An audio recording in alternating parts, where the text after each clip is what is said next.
Bonsoir Jérôme Cahuzac, Bonsoir. vous êtes député socialiste de Villeneuve-sur-Lot et vous êtes président de la commission des finances de l'Assemblée nationale et puis le monsieur budget, finances et fiscalité dans l'équipe de campagne de François Hollande. Alors, on va évoquer la crise, on va évoquer cette campagne de François Hollande, mais d'abord je voulais votre réaction sur les propositions UMP. Il y a une convention UMP ce soir qui propose, dans le programme qu'il va proposer à son candidat, qui est virtuel, enfin dont on ne sait pas le nom bien sûr, il parle de la fin des 35 heures, il parle d'une fiscalisation anti-délocalisation, c'est-à-dire une augmentation peut-être de la CSG et de la TVA pour alléger le coût du travail et lutter ainsi un peu contre les importations, produire français. Voilà un peu le programme de l'UMP. Ouais. Qu'est-ce qui suscite comme réaction chez vous? Ce programme, j'aimerais que beaucoup de personnes le lisent, car je pense que ces personnes seraient, comme moi, frappées par la vacuité de ce qui est proposé. Prenons les 35 heures. Ça fait 10 ans que le pouvoir actuel explique que la situation de l'économie française est inquiétante à cause des 35 heures. Je ferai simplement remarquer qu'en 2007, c'est cette majorité UMP, à la demande de ce président de la République, Nicolas Sarkozy, qui a généralisé l'application des 35 heures à toutes les entreprises, c'est-à-dire à celles de moins de 20 salariés, qui jusqu'alors n'y étaient pas astreintes.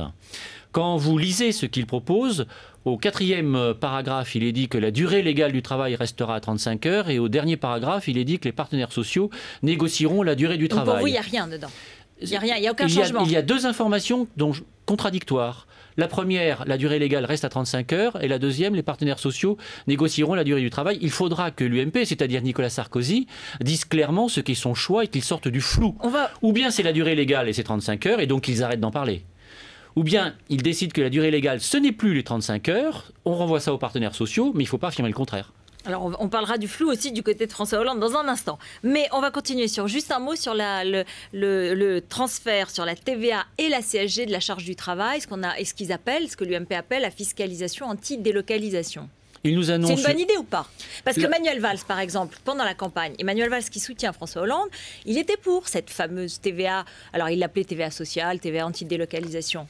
C'est une augmentation des impôts qui frappera évidemment d'abord les consommateurs et les ménages, les salariés. Or, je ne crois pas que ce soit une bonne idée de faire cela, par exemple, en 2012, pour une raison assez simple.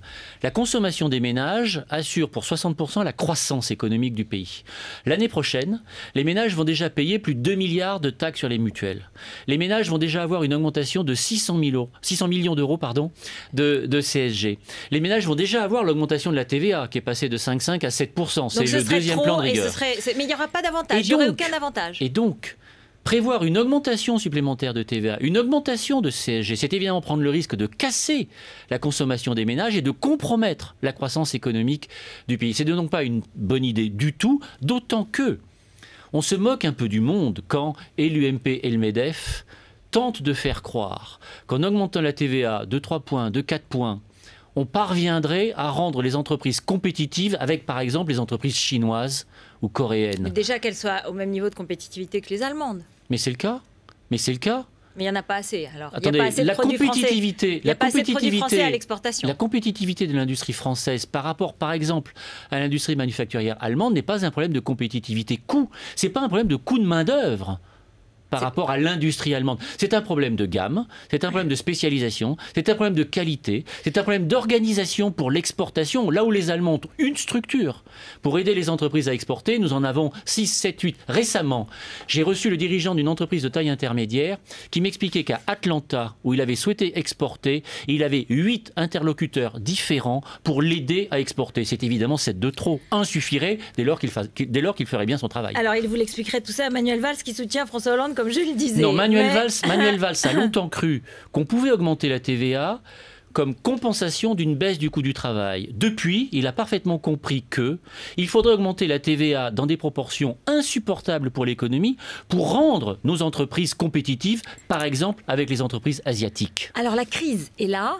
Et on entend du côté du gouvernement une inquiétude assez nette. Accélération, nouvelle menace sur le triple A de la France. Est-ce que vous partagez cette inquiétude, vous qui présidez la commission des finances? La situation est très délicate pour une raison que chacun peut comprendre. D'abord, notre pays continue de s'enfoncer dans la dette. La dette s'aggrave. Nous ne diminuons pas notre dette, nous l'aggravons. Nous l'avons aggravée l'année dernière, nous l'aggraverons cette année, et je crains que nous ne l'aggravions encore l'année prochaine. Donc notre dette s'aggrave. Contrairement à ce qui est dit, l'assainissement des finances publiques, les efforts à demander aux Français. Les efforts sont effectivement demandés aux Français, sont d'ailleurs demandés de manière très injuste, car ce sont les classes moyennes qui payent. Mais en dépit de ces efforts, notre pays continue de s'endetter. Est-ce qu'aujourd'hui, Jérôme Cahuzac, vous diriez, comme François Hollande l'avait dit, notre pays est de fait dégradé ? C'est une phrase que je laisse au candidat François Hollande, car l'importance de cette phrase est telle que c'est au candidat à la présidence de la République d'avoir ce type de propos. En revanche, ce qu'il faut dire, c'est qu'il y a 14 pays dans le monde qui sont notés AAA.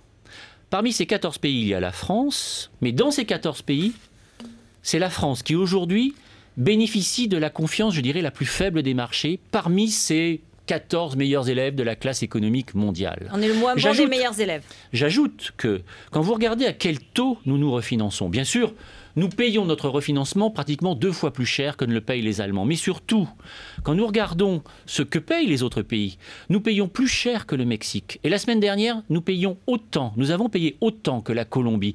Il me semble que quand on est une grande puissance, la France en est une, quand on a un statut de puissance économique et militaire, quand on est membre du Conseil permanent des Nations Unies, quand on est un pays... Jérôme Cahuzac, j'ai compris, quand on est la France, quand on est la France, on ne doit pas être à ce niveau. Quand on est un pays qui exerce ou devrait exercer un leadership en Europe, être dans une situation qui aboutit à ce que nous nous refinancions plus cher que le Mexique, qui est triple B, nous nous refinançons plus cher que le Mexique, qui est triple B. Effectivement, il y a de quoi s'inquiéter, et c'est peut-être cette inquiétude qui a amené François Hollande à indiquer que, de fait, nous payons des taux d'intérêt qui ne sont, on peut le craindre, plus ceux d'un pays triple A. Alors, dans ce contexte que vous décrivez, est-ce que c'est toujours l'objectif pour le candidat Hollande de réduire la dette, de réduire les déficits, alors qu'on entend un peu tous les jours une proposition autour des 60 000 fonctionnaires, la proposition encore hier sur l'actualité, la justice. André Valigny était en direct avec nous, il disait qu'il faut beaucoup plus de moyens pour la justice. On a l'impression, il n'y a pas de renoncement au contrat génération, aux 300 000 emplois d'avenir, etc. On a le sentiment que c'est pas si clair, alors que François Hollande a fait sa campagne sur la réduction des déficits. Depuis qu'il a été élu à la primaire, moi je n'ai pas réentendu le dire aussi clairement. Et en tout cas, on a le sentiment qu'il propose, qu'il promet de nouvelles dépenses. Ce que François Hollande a dit est très clair, et je ne sais pas ce que vous n'avez pas entendu, mais restons-en à ce que nous avons tous entendu. Ça sera plus simple. Oui, mais est-ce qu'il pourrait le répéter? Est-ce qu'il pourrait le répéter? Vous lui demanderez. En tout cas, moi, ce que je vais vous dire, les 60 000 emplois dans l'enseignement sur 5 ans, il l'a annoncé, il le fera pour une raison assez simple. C'est que nous avons besoin de mettre le paquet dans l'enseignement primaire, car dans l'enseignement primaire en France, nous consacrons 14% de moins que la moyenne des pays de l'OCDE. Or, c'est dans le primaire qu'on apprend à lire, qu'on apprend à compter. Je voudrais la philosophie générale, parce qu'on ne va pas faire poste par poste. Je voudrais parler de la campagne aussi. Je vais vous expliquer ce qu'il en est. J'ignore si ce sera la philosophie générale, mais parlons peut-être de choses un peu plus concrètes. Les 60 000 emplois, il l'a dit, et nous les ferons. Pour autant, il a également dit que la France respectera l'objectif de 3% de déficit en 2013, et nous le ferons.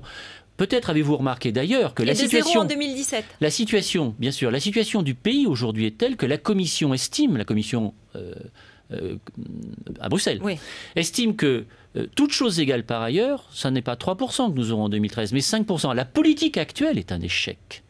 Nicolas Sarkozy a engagé la France. François Hollande et son projet. J'y viens. Je vois bien parce que j'y viens. Mais si vous voulez me faire parler du projet de François Hollande, il faut me réinviter en janvier ou en février. Oui, mais d'accord. J'espère que vous le ferez. Et d'ailleurs, à cette occasion, nous connaîtrons peut-être alors le programme de Nicolas Sarkozy, car la seule chose que nous connaissons de Nicolas Sarkozy aujourd'hui, c'est 30 000 places supplémentaires dans les prisons. Avez-vous remarqué qu'un institut qui s'appelle l'Institut Montaigne, qui n'a pas d'engagement partisan à gauche particulièrement connu, cet institut a chiffré les 2 projets connus sûrs aujourd'hui. 60 000 emplois dans l'éducation nationale, François Hollande, 30 000 places dans les prisons supplémentaires, Nicolas Sarkozy. Le projet de François Hollande, d'après cet institut, l'Institut Montaigne, 380 millions d'euros par an, c'est beaucoup. Mais le projet de Nicolas Sarkozy, chaque année, 1,5 milliard. Le projet de Nicolas Sarkozy de créer 30 000 places de plus dans les prisons coûte 4 fois plus cher chaque année que le projet de François Hollande de créer 60 000 postes sur la mandature dans l'éducation nationale. Vous voulez des comparaisons, projet contre projet, et je comprends votre impatience. Il faudra attendre pour cela. D'abord que François Hollande ait présenté son projet pour la France, ensuite que Nicolas Sarkozy soit candidat et présente à son tour son projet. La seule chose qu'on peut dire aujourd'hui, c'est que des 2 mesures que l'un et l'autre ont déjà annoncées, la mesure de Nicolas Sarkozy coûte 4 fois plus cher que la mesure de François Hollande. C'est inquiétant quand on sait que c'est aujourd'hui Celui-là, Nicolas Sarkozy, qui est censé rassurer les marchés et les agences de notation quant à la santé financière de notre pays. En tout cas, il est remonté dans les sondages, vous l'avez vu comme moi, et, oui. et François Hollande a baissé, oui. et nettement. C'est peut-être parce qu'on a un sentiment de flou, on a un sentiment de cafouillage, on a le sentiment que François Hollande a du mal à s'imposer à son propre camp et que peut-être il est encore resté premier secrétaire au lieu d'être vraiment candidat à la présidentielle. Il faut se souvenir de la négociation avec les Verts et puis l'affaire du... C'est anecdotique, mais en même temps peut-être que c'est emblématique. Le quartier général de la campagne qui peine à s'enraciner. C'est une fois rue de Grenelle, une fois on change. Est-ce que vous savez quelque chose là-dessus? Non, c'est pas moi qui m'occupe de ces sujets, mais en revanche, je vais vous répondre... Mais il y a des changements et des cafouillages. Je vais vous répondre sur l'accusation de flou parce que je ne crois pas que ces accusations, que certains ont beau jeu de reprendre à l'envi, je ne crois pas que ces accusations soient fondées. Prenons l'exemple du nucléaire. François Hollande avait indiqué en 2025, ce sera 50% d'électricité d'origine nucléaire. Ses partenaires n'en voulaient pas. Au sein du Parti socialiste, Martine Aubry, elle, prônait la sortie totale du nucléaire. Eh bien, c'est la position de François Hollande qui a été retenue et c'est celle-là qui sera dans son programme. Je complète. Il était demandé à François Hollande, est-ce que vous maintiendrez la construction de l'EPR à Flamanville? La réponse est oui. Ses partenaires, les écologistes, ses amis au Parti socialiste, souhaitaient qu'il revienne sur cette décision. Il n'est pas revenu sur cette décision. Je ne vois pas ce qu'il y a de flou dans cette manière. Est-ce qu'il est président dans sa tête? Est-ce qu'il n'est pas obligé de composer avec l'appareil du Parti socialiste, avec l'appareil des Verts? Bon voilà, là on a Eva Joly aujourd'hui qui revient dans la campagne et qui dit les socialistes archaïques comme François Hollande, qui sont des boîtes de marionnettes, bon, avec des amis comme ça, il n'y a pas besoin d'avoir des ennemis comme on dit. Hein. Oui, votre remarque est assez amusante, peut-être est-elle judicieuse. Mais qu'est-ce que vous pensez justement d'Eva Joly et de sa campagne? Je vais vous le dire. Sur cette accusation de flou, et encore une fois sur le nucléaire, après tout, ça s'est passé la semaine dernière, c'est encore d'actualité. 50%, c'est décidé. François Hollande n'en bougera pas. Flamanville, c'est décidé, il n'en bougera pas. Parlons d'Eva Joly. Le MOX, le carburant sur les centrales nucléaires, il n'en bougera pas. Eva Joly, c'est un cadre, je crois que c'est un cadre de son parti qui a déclaré quand Eva Joly ne parle pas, on parle d'elle. Elle vient de parler, je ne parlerai pas d'elle. Néanmoins, comment vous appréciez sa déclaration? Eh bien, je viens de vous le répondre. Un cadre de son parti a indiqué que pour qu'on parle d'Eva Joly, il ne fallait pas qu'elle parle. Elle a décidé de parler avec des termes que vous avez repris. Je ne parlerai pas d'elle. Qu'est-ce que vous ferez si, pour gouverner, vous avez un groupe de Verts qui est à 15 ou à 30 députés au quotidien? Est-ce que ce sera facile de gouverner? C'est ma toute dernière question en un mot. Je crois qu'il est important que le groupe socialiste soit majoritaire, à lui tout seul. Car ce qui s'est passé ces derniers jours prouve la nécessité d'un groupe socialiste majoritaire à lui tout seul.